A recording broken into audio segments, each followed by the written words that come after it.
नमस्कार दोस्तों, स्वागत है आपका संकल्प कोचिंग श्री गंगानगर के यूट्यूब चैनल।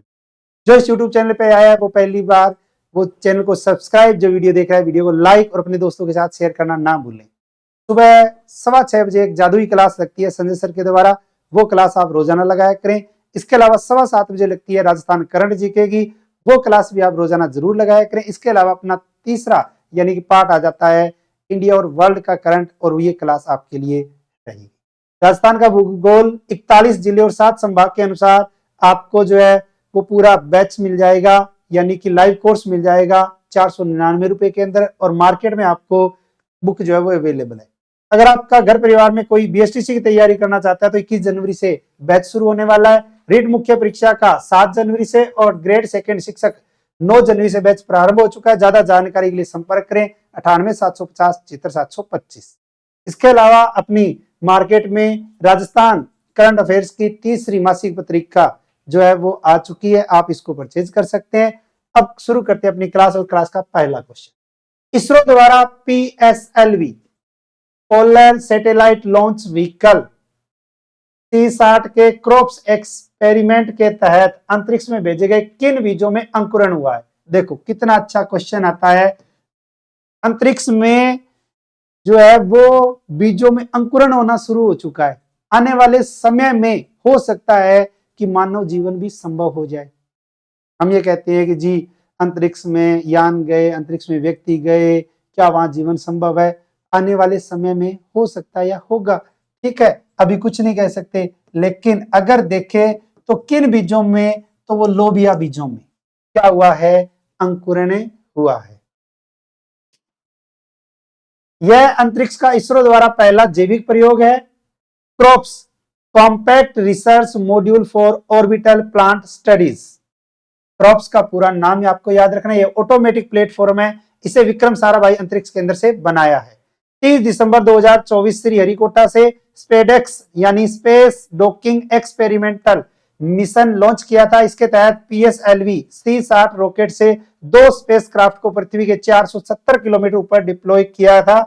इसके साथ भेजे गए poem 4 PSLV orbital experiment module पर क्रोप्स ने अंतरिक्ष में पहली बार जीवन अंकुरित करने में सफलता पाई है। तो बहुत अच्छी सफलता मिली है भारत को और पूरे विश्व के अकॉर्डिंग देखें। नेक्स्ट आता है open network for digital commerce e commerce platform का नोडल मंत्रालय कौन सा है? कौन सा? Open network for digital commerce e commerce platform, और ये प्लेटफॉर्म जो है वो है अपना उद्योग संवर्धन और आंतरिक व्यापार विभाग। और ये अगर देखें यानी कि आता है आपका वाणिज्य मंत्रालय के अकॉर्डिंग। किस मंत्रालय के? वाणिज्य मंत्रालय के अकॉर्डिंग आता है। तो digital commerce e commerce platform का नोडल मंत्रालय है उद्योग संवर्धन और आंतरिक व्यापार विभाग, वाणिज्य मंत्रालय। और इसी मंत्रालय की ओर से देखें तो ONDC open network for digital commerce संस्थापक है भारतीय गुणवत्ता परिषद और प्रोटीन ई गांव टेक्नोलॉजी लिमिटेड, जिसका लक्ष्य है भारतीय ई कॉमर्स क्षेत्र का विकास करना। यह व्यापारियों और ग्राहकों के लिए एक सार्वजनिक ऑनलाइन नेटवर्क है। Next, global water monitor 2024 report के अनुसार जलवायु परिवर्तन ने जल चक्र की तीव्रता को कितने प्रतिशत तक बढ़ा दिया है? कौन सी रिपोर्ट है? ग्लोबल वाटर मॉनिटर रिपोर्ट 2024 जलवायु परिवर्तन। बहुत ही अच्छा टॉपिक बनता है जलवायु परिवर्तन। और जलवायु परिवर्तन ने जल चक्र की तीव्रता, अगर आप फर्स्ट ग्रेड सेकंड ग्रेड की तैयारी कर रहे हैं, SST की तैयारी कर रहे हैं, यानी SST सब्जेक्ट है, तो आपके लिए बहुत ही अच्छा क्वेश्चन बनता है। 7.4% तक बढ़ा दिया गया है। जल चक्र पृथ्वी और वायुमंडल के मध्य घटित सभी अवस्थाओं को दर्शाता है। तो पृथ्वी और वायुमंडल के मध्य घटित सभी अवस्थाओं को कौन दर्शाता है? तो जल चक्र के परिणाम स्वरूप जलवायु परिवर्तन चक्र में वृद्धि हुई है। गंभीर तूफान 1 डिग्री सेल्सियस तापमान वृद्धि पर अधिक आर्द्रता धारण करने की क्षमता 7% तक वृद्धि हो गई है। यह स्थिति गंभीर स्तर की वर्षा के लिए उत्तरदायी है, जिससे बाढ़ जैसे समस्याएं हो सकती है। आने वाले समय में बहुत बड़ी समस्याएं होने वाली है। समुद्री जल स्तर में वृद्धि होगी। अगर वृद्धि होगी तो इसका मतलब है कि समुद्री किनारे जो राज्य हैं उनमें समस्याएं होने की संभावना है। बर्फ का पिघलना, बर्फ पिघलेगी तो पानी जो है वो बढ़ेगा ही बढ़ेगा, और आदि कारक जो है वो जल चक्र से प्रभावित है। नेक्स्ट, 18वां प्रवासी भारतीय दिवस सम्मेलन 2025 कहां आयोजित किया जाएगा? क्रमानुसार कौन सा है? 18वां प्रवासी भारतीय दिवस सम्मेलन 2025, और ये आयोजन होगा ओडिशा राज्य में। और ओडिशा में भी अगर पूछे कहां होगा तो ये होगा आपका भुवनेश्वर में। ओडिशा भुवनेश्वर में आयोजित होगा। 8 से 10 जनवरी 2025 तक ये आयोजन किया जाएगा। कब किया जाएगा? 8 से 10 जनवरी। पर 18वें प्रवासी दिवस का विषय अगर पूछे क्या है तो विकसित भारत में प्रवासी भारतीयों का योगदान। तो विकसित भारत में प्रवासी भारतीयों का योगदान विषय है 18वें प्रवासी दिवस का। प्रवासी भारतीय दिवस 9 जनवरी 1915 में गांधी जी के दक्षिण अफ्रीका से भारत लौटने की याद में मनाया जाता है। शुरुआत हुई थी 2003 से। 17वें प्रवासी दिवस का आयोजन यानी पिछली बार जो है वो आयोजन हुआ था इंदौर, मध्य प्रदेश। नेक्स्ट, केंद्रीय अन्वेषण ब्यूरो द्वारा विकसित भारत पोल पोर्टल का शुभारंभ किसके द्वारा किया गया? किसके द्वारा विकसित है? केंद्रीय अन्वेषण ब्यूरो द्वारा। कौन सा पोर्टल है? भारत पोल पोर्टल। और ये किया गया है अमित शाह के द्वारा। अमित शाह के द्वारा किया गया है। 7 जनवरी 2025 को सीबीआई द्वारा विकसित भारत पोल पोर्टल का शुभारंभ किया गया। और यह शुभारंभ अगर पूछे कहां किया गया तो नई दिल्ली में किया गया। नई दिल्ली में एक आयोजन हुआ भारत मंडपम, इसमें जो है वो इसका शुभारंभ किया गया। यह भारतीय कानून प्रवर्तन एजेंसियों को रियल टाइम की सूचना देगा। यानी कि ये पोर्टल जो है वो किसको सूचना देगा? भारतीय कानून प्रवर्तन एजेंसियों को। यह पोर्टल अंतरराष्ट्रीय अपराध जैसे साइबर अपराध है, वित्तीय अपराध है, मानव तस्करी और मादक पदार्थ तस्करी की जांच हेतु सहायता प्रदान करेगा। तो भारत पोल पोर्टल जो है वो अंतरराष्ट्रीय अपराध, साइबर अपराध, वित्तीय अपराध, मानव तस्करी और मादक पदार्थ तस्करी की सहायता प्रदान करने।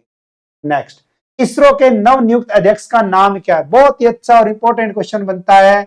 इसरो के वर्तमान में जो अध्यक्ष हैं पूछे कौन बनाए गए हैं तो अध्यक्ष बनाए गए हैं वी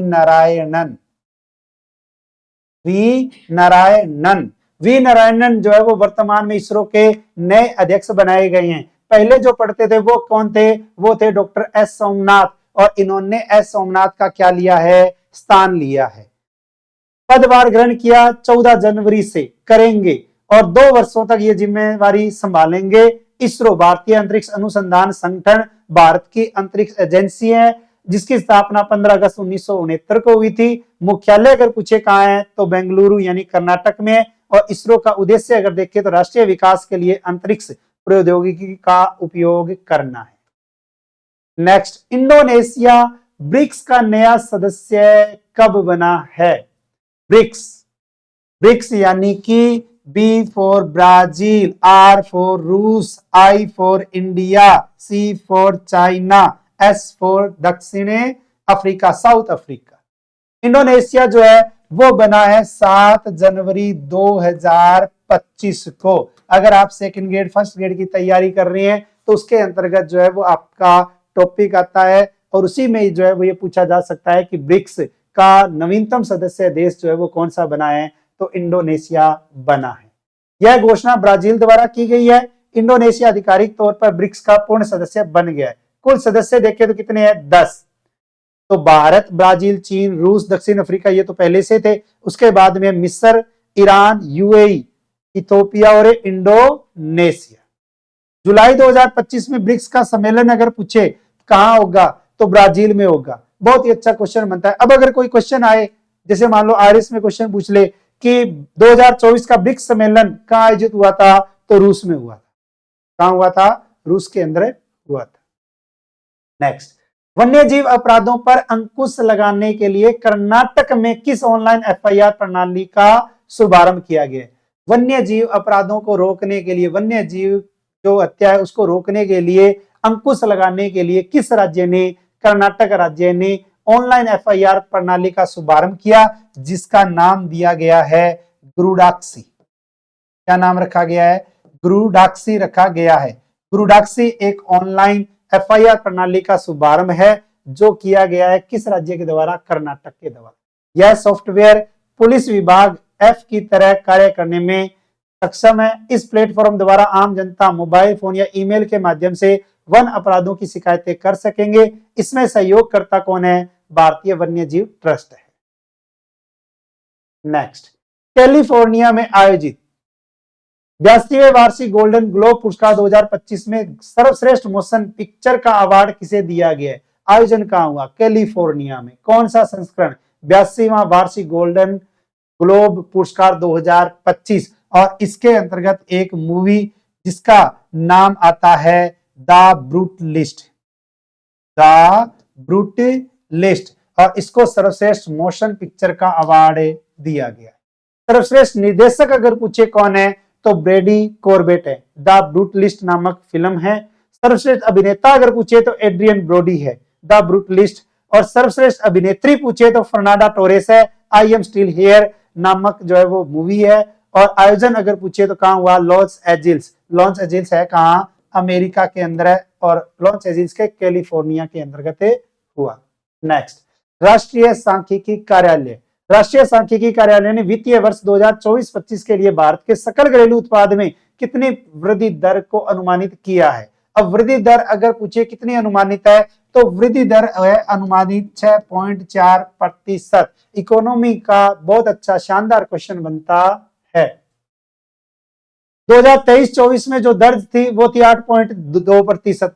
वृद्धि दर से 2024-25 वृद्धि दर क्या है? कम है। 2024-25 में कृषि संबंध क्षेत्र था 3.8 की वृद्धि दर अनुमान, जो 2023-24 में 1.4 की वृद्धि से अच्छा है। 2024-25 में निर्माण क्षेत्र 8.6% वृद्धि अनुमान है, जिसका लाभ बुनियादी ढांचे के विकास में प्राप्त होगा। 2024-25 वित्तीय और पेशेवर सेवाएं 7.3% वृद्धि का अनुमान है, और यह सतत मांग को प्रदर्शित करता है। ये थे आज के हमारे क्वेश्चन। इसके अलावा अगर आप घर बैठे तैयारी करना चाहते हैं तो आज ही डाउनलोड कीजिए संकल्प ऐप और आप अपना कोर्स परचेज कर सकते हैं। इसके अलावा राजस्थान में 41 जिले और 7 संभाग के अनुसार जो है वो नवीनतम पाठ्य पुस्तकें आपको मार्केट में मिलेगी। रोजाना क्लास लगाते रहिए। क्लास अगर अच्छी लगी है तो व्हाट्सएप स्टेटस लगाकर और अपने दोस्तों के साथ शेयर करके जो है वो यानी कि आइए। तो मिलते हैं कल नए क्वेश्चनों के साथ। तब तक जय हिंद, जय भारत, नमस्कार।